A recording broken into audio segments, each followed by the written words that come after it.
多那人民信息让这个研究的未来，或他的民众团面对吧，他们连总理都来就是诈骗啊，美国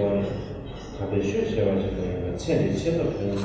写的就确实万年你让我3年了，我啥天来着？确保不是现在这个新一千的，现在呢，但是前上的就是确定全没。把这个电脑，我是学了这个年终结的，这边的这个啥的，经济阶段嘛，你技术这些年不落，按理解说这个就用。然后现在也就是说，要思维，我们会，如果造了这个业因，就一定会遭受业果。那个就是永远的是在多半年，俺国方面的理论其实是解决之后，他都攞住永远中位这个呢，他的理论的最好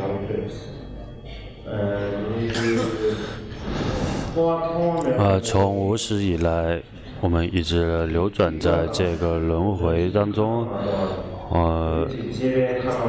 然后在我们造作了不可思议的这种罪业，然后所造的这些罪业的这个业果，我们现今仍然在遭受着，而且未来也有可能还会继续遭受。所以说呢，在这种堕罪和根本罪之中的这个不可思议的这种业果之中，我们还在继续的这个造作恶业。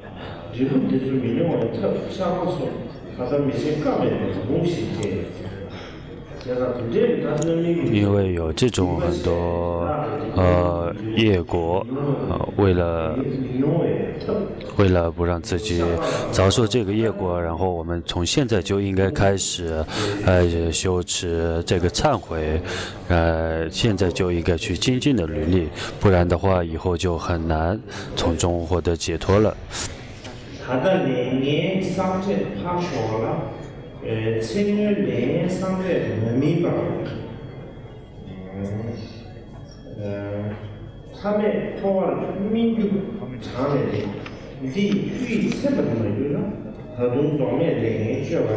老表的继续不行，任务不超过。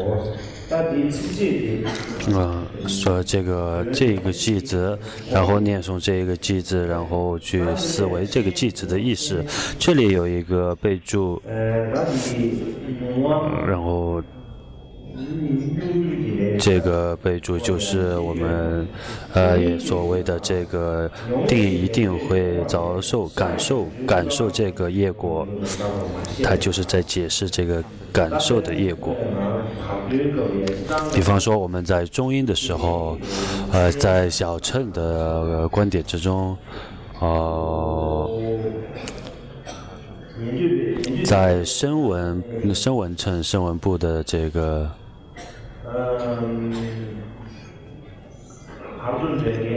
这有承认中阴的以及不承认中阴的，有很多个这种的部派。比方说在这个声闻乘之中，之中那些承认这个中阴的这些部派的话，就像在俱舍论之中所提到的，住在这个中阴，如果我们能将善业回向给住在这个中阴的众生的话，那么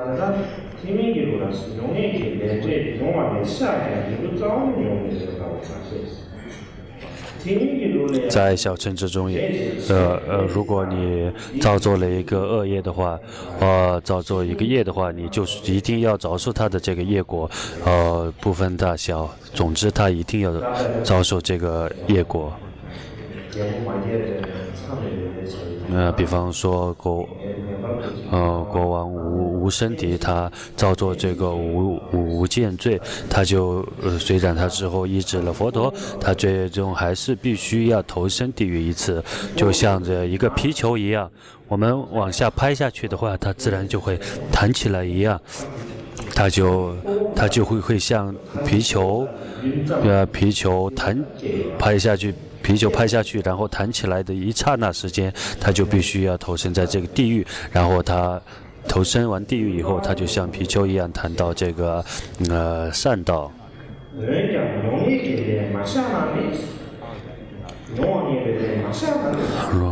如果我们不去忏悔这个感受的这个业果的话，那么就像我们买东西有一些债务一样，就像债务一样，一重一重的一点一点的堆积，就会堆积很多很多。比方说我们借钱的话，我们借钱的去贷款的话，我们如果就这样一天一天的就这样不去还的话，我这个贷款就会一天一天的增加。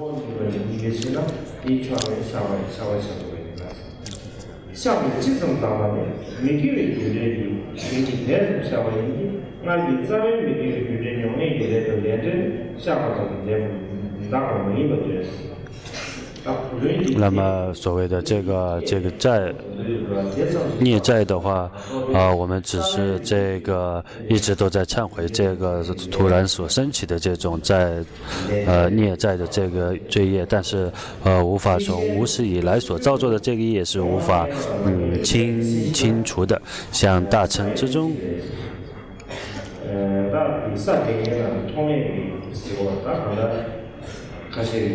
就像有的人说这个弥勒菩萨所做的这个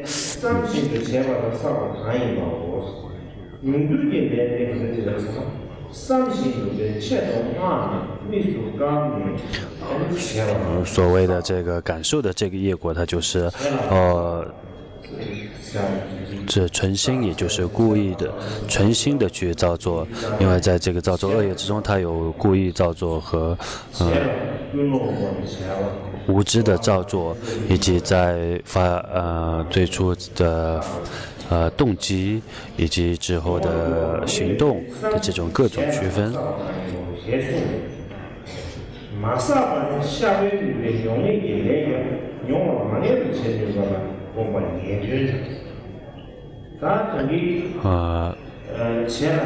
之前我们所做的造作以后，造作的这个业，以及无造作的这个业，所谓造作的业，它可以依靠忏悔的力，然后可以清除它，就可以改变它，以及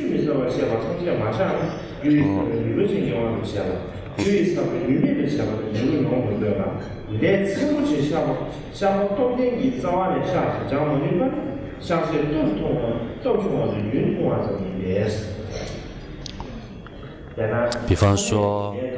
这个无间罪，这些非常重的这个罪，他们也需要非常有这个很大的这个忏悔力才能去忏除。如果以小的这个忏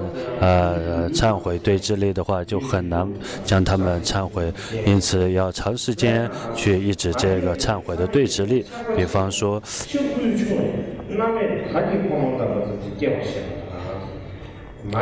在无生敌，他虽然忏悔了曾经他做的造的这个无间罪，但是虽然他有忏悔过，但是因为对治力太小，所以说他才会像皮球一样，暂时刹那的堕入这个恶趣，堕入这个无间地狱。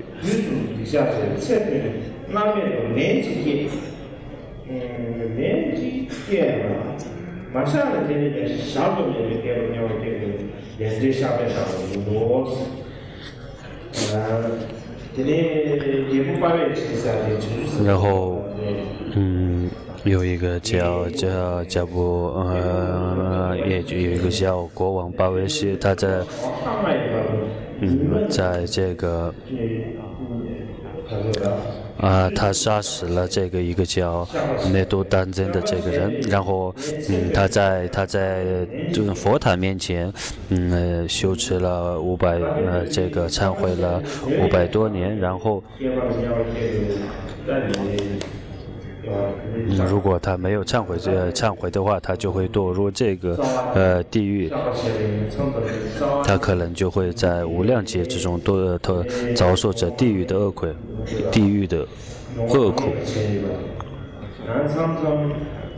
有时候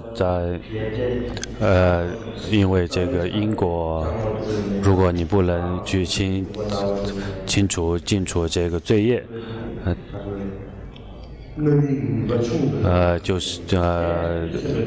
虽然你不可能完全禁除罪业，但是这个成熟的这个因果，它就会变得非常的小。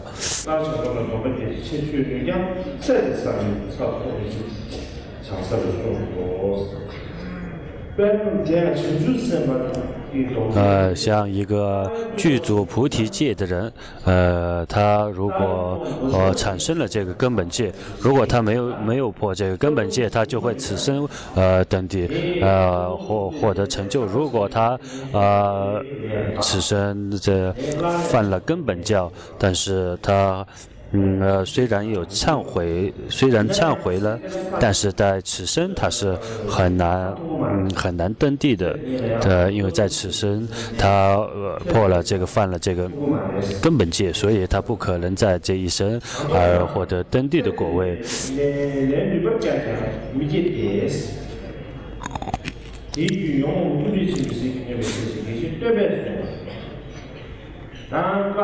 像噶当派的格西中东巴他怎么讲呢？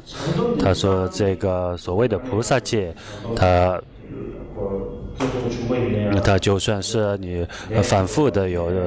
破了这个根本戒，但是你还是可以接受这个根本戒。但是如果你重复的犯了第7次，他就无法在你的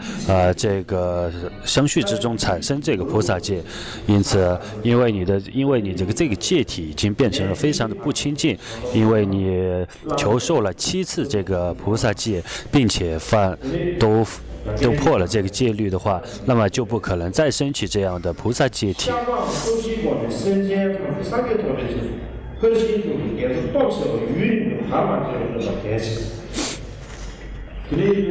所以说呢，在这里所讲的这个忏悔，它一定是这个要以4种对治立法4种对治法，4种对治力去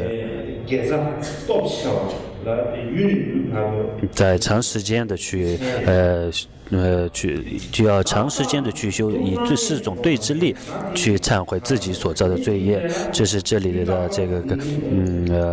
刚才那个备注。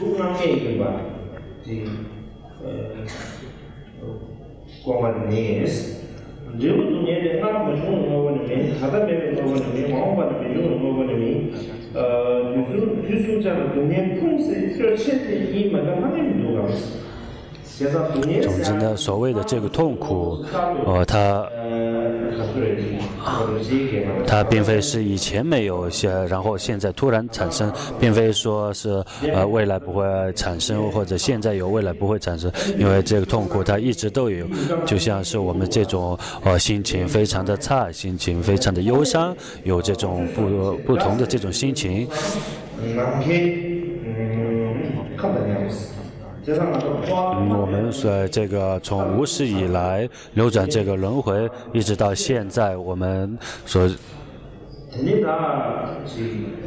的这个资具财物以及为了民生地位，我们杀害了很多的人。然后，如果把这些我们杀害的人的这个骨头，然后堆积在一起的话，那么将遍满整个虚空界。然后像我们的这个亲友，然后我们的这个亲戚朋友，我们为他们而伤心流过的泪水，如果从无始以来一直积蓄在现在的话，那么也会遍满整个虚空界。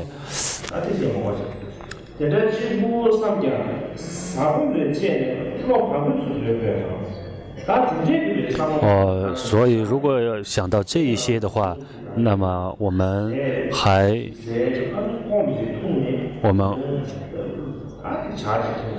就像我们喝杯茶、喝杯咖啡，我们喝杯水，然后还在那里嘻嘻哈哈的笑着，说笑的话，我们还有没有这样的闲情呢？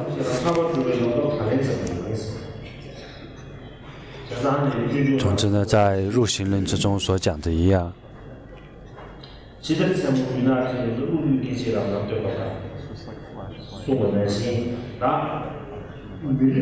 我们的这个人生就像是闪电一般，只有那么一刹那的时间，非常的短暂。然后我们一定要在在这个闪电般的刹那时间、短暂的时间，一定要珍惜这个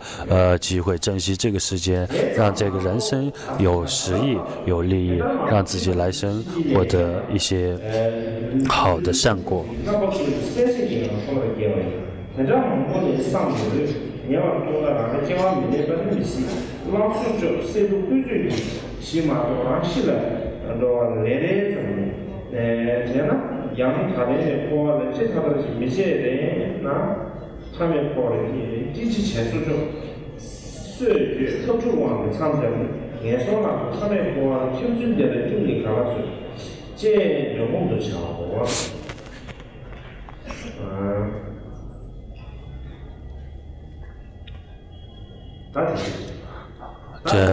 以上是这个第一部分，然后第二部分，之前像昨天我们所讲的这个，从总体的对外气世间的这个厌离心，然后第二个是现见这个暂时的这个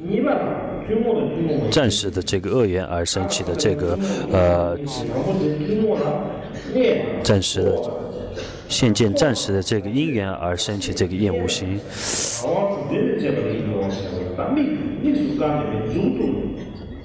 然后刚才是从外气总体的一个时间来看到他们的痛苦，然后升起的厌离心，然后现在是一个一个的一一指出以暂时的一个因缘，然后对自己升起痛苦的感受，然后升起厌离之心。最初是递进。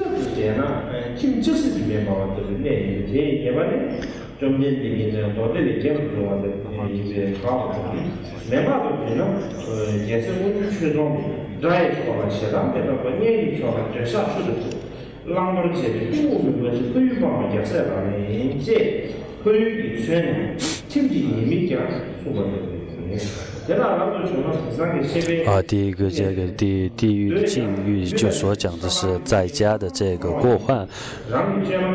然后说一定要将在家视为是火焰一样，看见这个在家的过失，然后就像佛子行37颂之中所讲的，对待那些对敌人升起如火焰般的嗔恨，对亲友升起这个如盐水般的贪念，总之不知道该如何的取舍的这个愚痴心，我们一定要断除对家乡的这个断除对家乡的贪念，这就是这个佛子行这一个纪律，这个偈子，然后主要就是说要断除对家乡的这个贪念。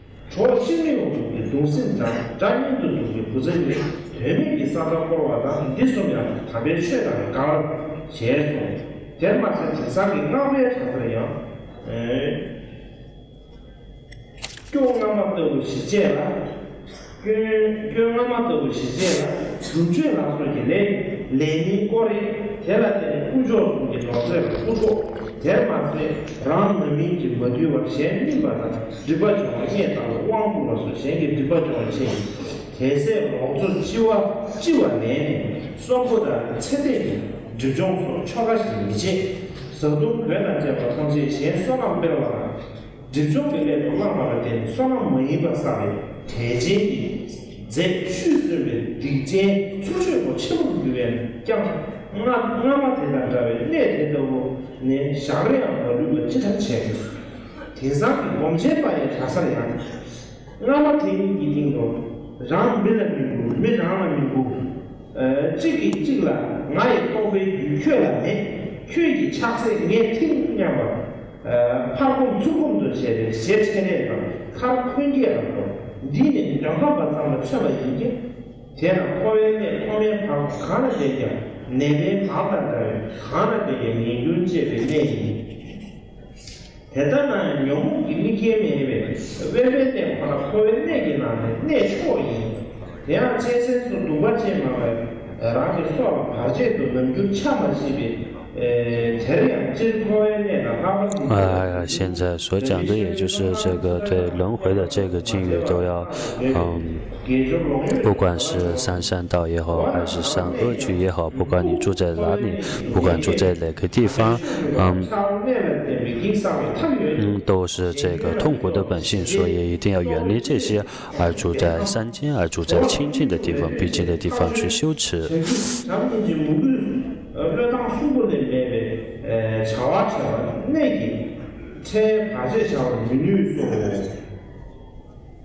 也就是从总体来而言，远离这个世间，再加上从细说的话，就远离自己的家乡和自己的家庭，然后。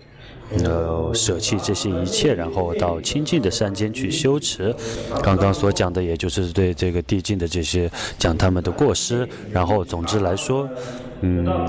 所说的也就是，就像无住菩萨所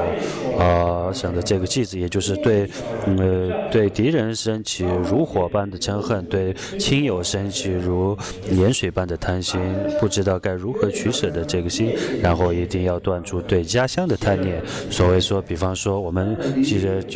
就像我们住在佛学一样，最初我们会贪念，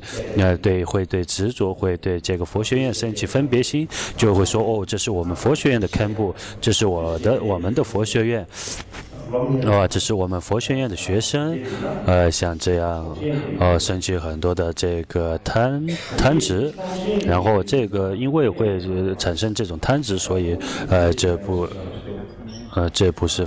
这就觉得这不是很好的。对我们对敌人升起嗔恨心，对亲友升起贪念心。所谓的敌人，并非是说要伤害自己的人，我们就分起自己和自己他，区分出这是我们这一派，那是他们那一派。所以说，我们这一派一定要发达繁荣，然后他们那一派一定要衰败，或者是他们那一派。或者是他人，就把它放在这个他们要怎么样就无所谓的一个这心态，这只是做一个比喻和一个例子，所以我觉得这非常的好。比方说，我举个例子，一个科学家，一个非常著名的科学家，我觉得不提他的名字也好，然后我就改一下这个故事，改一下这个例子，然后结合着佛法的这个公案，然后告诉大家，像我们就像被困在这个监狱之中的这个犯人，我们的心就像这个被困在监狱的犯人，因为这个犯人他被压在这个监狱之中，平常他能碰到的他的环境是非常的狭窄，就只能碰到这个狱友和狱警，就是在一个小小的环境之中，所以说呢，他也只能在这一个小环境之中游走，也只能跟这些人相处。但是有时候会有人来探监的这些亲友的是，就是他的朋友，或者是他的亲戚，或者是父母，只有一少数的人来探监，来看望他。然后其他的像世界上世界上其他就不知道对世界的这个讯息完全的关闭上了这个门，他也不知道外界发生了什么事，他也无法这个去跟外界的这些人去联系，一切的联系都已经断掉了。所以说呢，像我们的我执，我觉得也像这样，我执它被关在这个铁笼之中，我们这个。就像这个我执在铁笼之中，或者是我执的这个监狱之中我们被关在这个我执的监狱、我执的铁笼之中，然后将自己的身体视为是视为是我，把外界的这些东西视为是我的东西，我的亲友，然后我的物质，我的房子，我的车子，然后对一些很少的东西升起一些我执，升起一些执着，然后其他的东西，他就觉得好像跟自己没有任何的干系，没有任何的关系，没有任何的联系。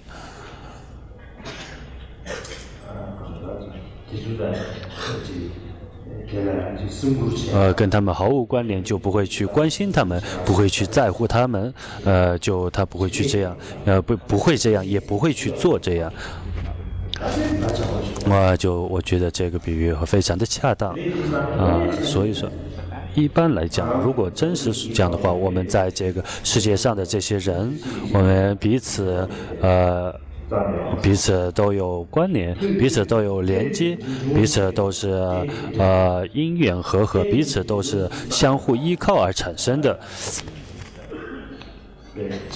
所谓的彼此相互依靠、相互依赖，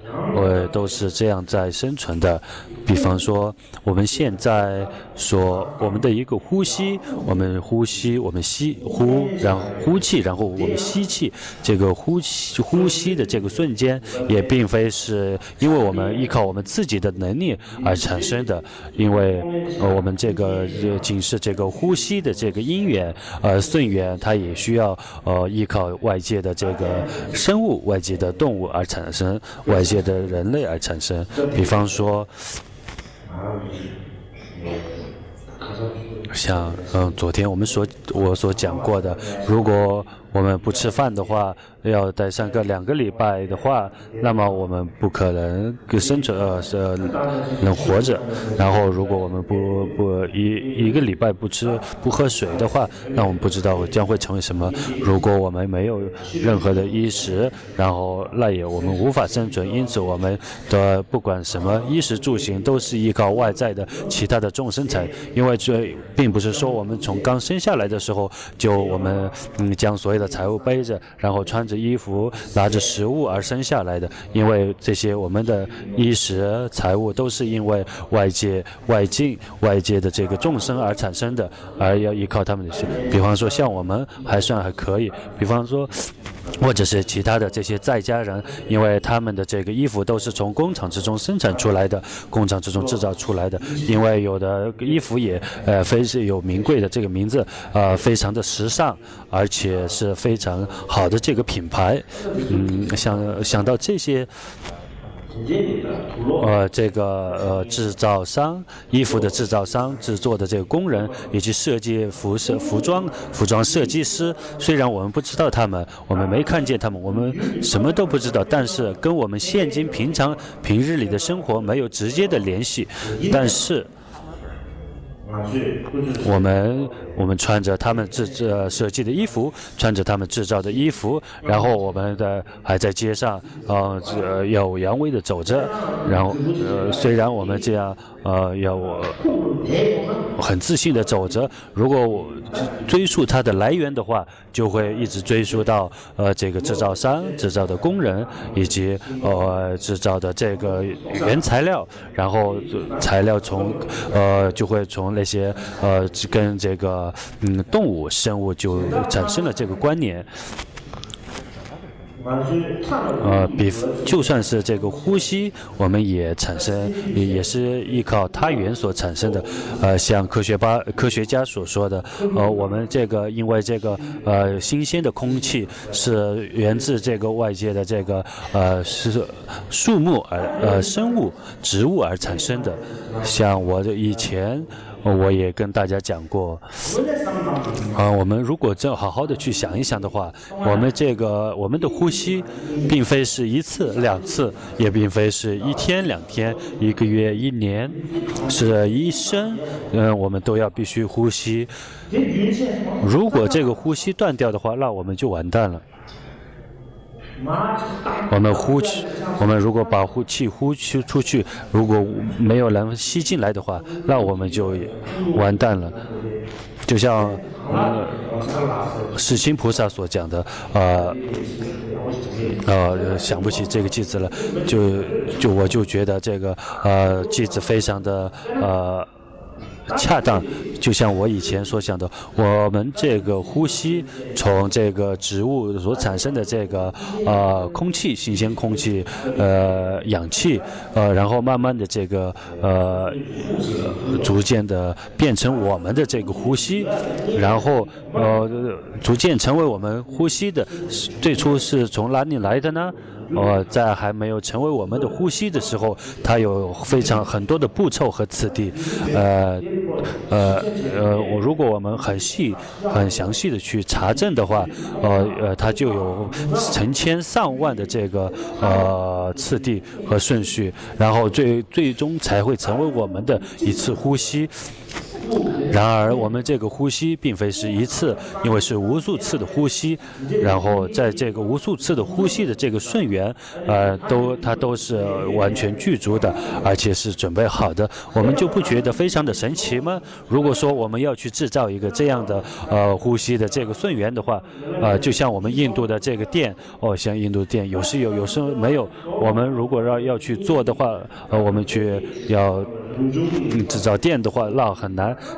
就像我们这呼吸，但是像我们的呼吸不需要我们人去制造，但是它可以就这样很圆满的给我们可以得到，我们就觉得这个非常的神奇，非常的稀有，我们就觉得仅是这个呼吸就非常的神奇，其他的都没有的话无所谓，因为这个呼吸是非常难能可贵的，我就会觉得非常的安心，非常的舒服。如果能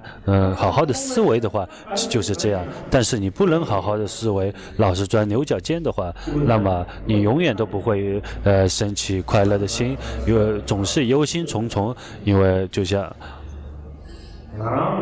我们虽然什么都要，我们什么都需要，但是我们买不到，但是就因为我们买不到，我们有时候还会想着要去买飞机呢。我们想要飞机，但是我们没有这个能力，但是我们还是需要去想。以前我在楚布寺的时候，楚布寺有一个这个护法殿，楚布寺有一个闭关室、闭关处，这个僧人就到这个闭关室，然后修3年闭关，然后出来的时候，他们就得到了这个上师的名号，然后他们就会计划很多东西。到第3年的时候，在还没有出关，即将出关的第3年的时候，他们就开始做计划了。有的人就会计划，就开始做很多的金刚绳、护身符，他就在那里准备。然后他就做很多的这个药丸、甘露药丸，做很多的护身符。然后他就告诉有一个人就去问这个楚布寺的这个小沙弥，在我们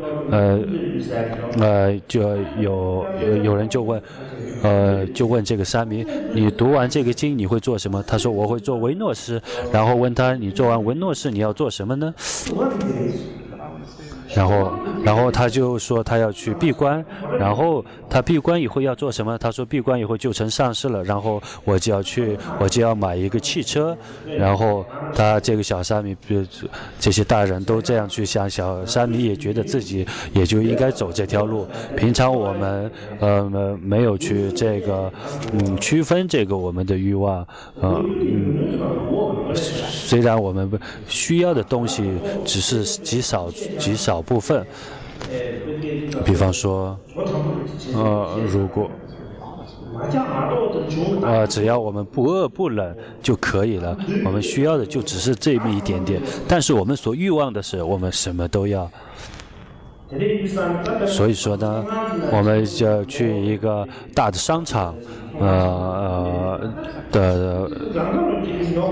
我们就觉得我们什么都要去买，这个也好，那个也好，然后这个，然后但是我们没有钱去把所有都买，但是我们欲望的都是什么都有，什么都想要，但是我们的钱包却感冒了，钱包非常的轻，所以我们没有办法买这么多。因此说，我们所要的和我们所欲望的，就应该去区分。如果把所有的都放在欲望上，那么就很不妥当了。像现在我们这个世界上有70亿人类，70亿人，在食物上也非常的缺乏贫乏，在水源上也非常的缺乏，在住处也非常的缺乏。所以说呢，如果我们还不去节约，还去节省的话，那么这70亿的这个欲望，如果我们不去知足的话，这70亿的人有很不同的欲望。有70亿的这个人，如果只有一个欲望的话，那倒还好。但是有一个人至少也有几千个欲望。那么，如果这样去推算的话，那么70亿人有多少呢？所以说呢，我们在这个世界上，我们住在这个世界上，住在这个地球上，我们所使用的都是在这个使用这个自然资源。我们这些自然资源，它只是非常有限的，它并不是无限的，它并不是可以永久的就可以这样开发得到。但是我们的这个欲望是无限的，没有一个节制，不知道知足，因为没有一个无限的欲望，它如果要去使用这个有限的这个自然资源的话，那两者就不太平衡了。因此，我们也应该好好的去思维。所以呢，我主要讲的，因为我讲了很多，但是最重要的是，我们像刚才所密集多吉讲过的，我们就算住在一个寺院，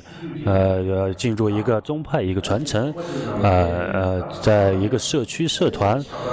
我们都要远离这个贪执和分别心。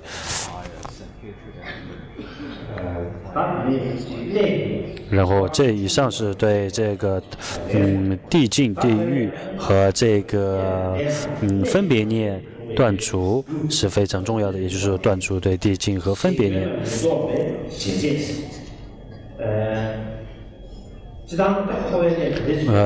虽然不管是轮回的哪一个地方，都是有这个贪嗔的这个地方。像以前如果我们去一个偏僻寂静的地方的话，那么这个贪嗔这个烦恼会稍微的少一些，因为它这个升起贪嗔的这个因缘会非常的少。所以说呢，但是像现在很难找到一个寂静偏僻的地方，像以前所谓的那些偏僻的地方、寂静的地方，现在已经是人满为患了。像以前的这所谓的这个寺院，这些像噶登寺，它就是这个寺中寺，但现在这个噶登寺慢慢就跟村庄连在一起了。以前的这个寺中寺，现在也都分不清是怎样的。以前的这个寺院虽然取这个寺院的名字就一定要离村庄要离多少游巡这些，但现在不要提这些了。但我们总说要村庄要离这个村庄远的话，那么以后我们可能根本就找不到一个寂静的地方了。总之，我们该如何断除对这个地方的这个贪念呢，首先也就是说要观察自己的过失，不要去观察他人的罪过。有的人说，因为我要衣食的住地，我要吃喝的地方就是这个寺院，所以如果这个寺院不做的话，那就是不好。因此呢，对衣食，所以你不要太看重这个衣食，就算它有也好，也没有关系，如果没也好，也不用忧伤。因为有的人像一些有政治的这种人，有一些他们为了展开一些人际关系，建立一些人脉，然后以一种政治方式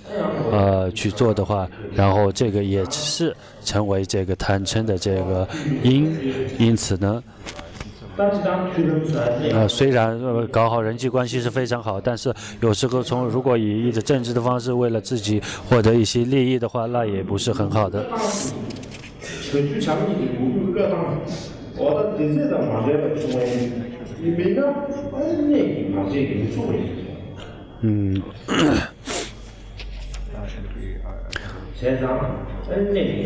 如果说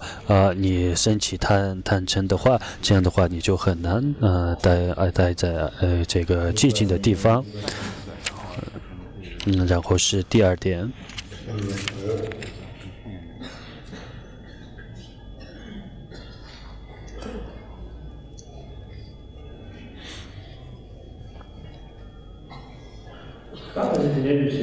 好像就是这样。然后接下来，也可以延伸的去讲一下，要讲什么呢？要讲几句话，好像每天都在讲一些了。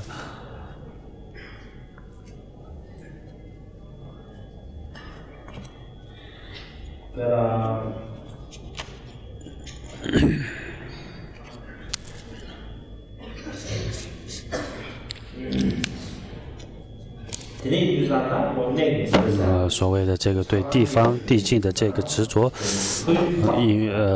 它是我们就是要断除这个贪念，也就是说，我们所说的这个断除这个家乡，就以为是要远离一个地方，以为就是这样，并非是这样。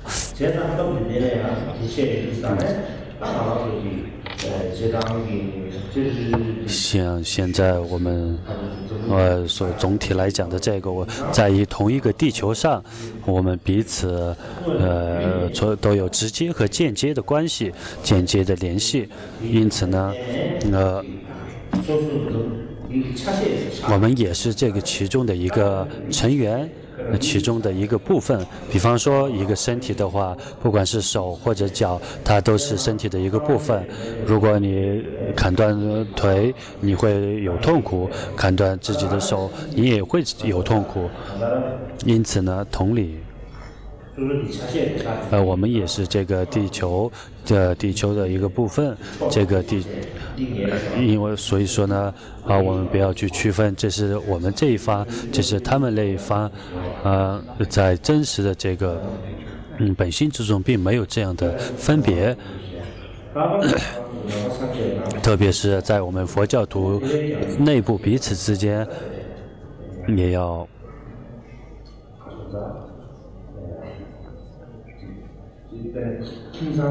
比方说一个非常大的家庭，然后里面又有一个小家庭，然后就这样彼此更近。所以说呢，像我们这个佛教徒，在这个我们总体来讲是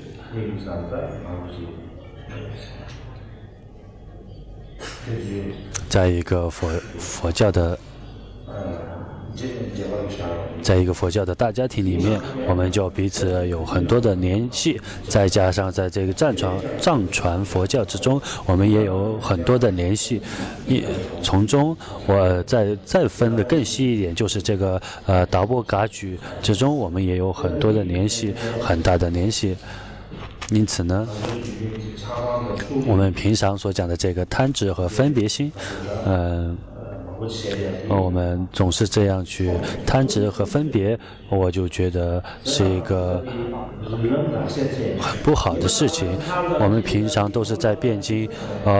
主要的意义是什么呢？就是说，让我们懂得这个事与物的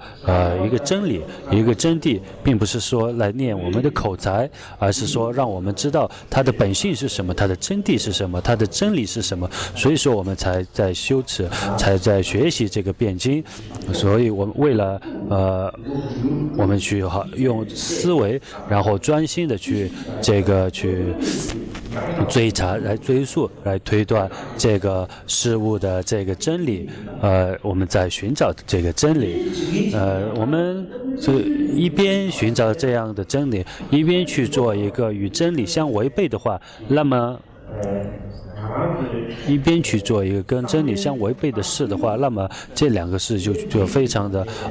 奇怪了，也就相互违背了，因此就跟真理相违背了，而并非是说从这个口头上或者表情上，我们不要去太在意，但最主要的是我们一定要了知这个事物的本性，就像这个觉性，它是一个明觉的，在这个明觉之心，在佛陀的心中，它叫智慧，就是我无始以来就对明了万物一切的事物，在我们众生的这个心态，它只能看到外在的一个表象，它不知道真实的义理，所以它才叫心念。所以这两个佛陀和众生之间的区别就是在这上面区别的。我们平常我们的这个最终目的是成佛，是想成为全知，是想了悟到这个空性，是想得知这个真理。但是我们就算是看到这个真理，但是我们去挡住它，去遮盖它的话，如果我们看得到，但是我们去挡住自己的眼睛的话，那是很愚昧的方法，那只是一个傻瓜。所以说呢，我不需要我在这里讲太多，你们大家好好的去推理，好好去观察的话，虽然在历史上有很多的公案，像我们藏传佛教，有藏传佛教的历史，有甜的，有咸的，有酸的，有不同的味道，这些就先不提他们了，总之。